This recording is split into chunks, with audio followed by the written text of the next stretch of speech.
Good day, my lovely designers, and you're welcome to today's tutorial.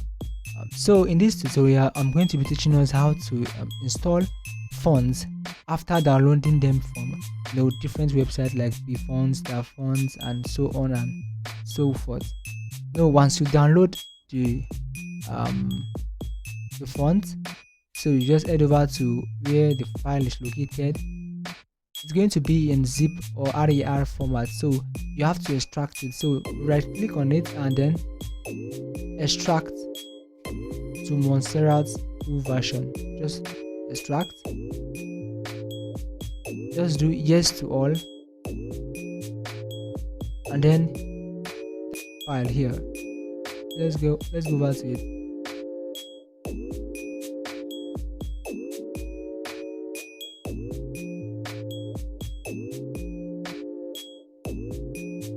So this is it.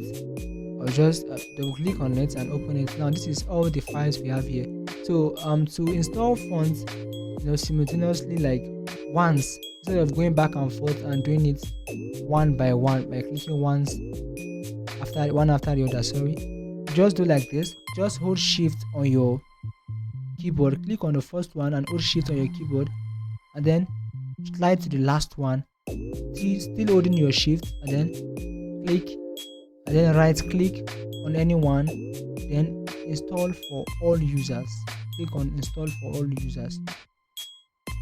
So once you click on it, I already have it installed on my system, so it's showing me that if I want to replace it, so I won't be doing that. So I'll just cancel it. No, I'll do this for all, and then no. So voila, that's how to install fonts in Photoshop and for every app. Thank you very much. You can do well to subscribe to my YouTube channel and share my content with your lovely friends. Thank you so much.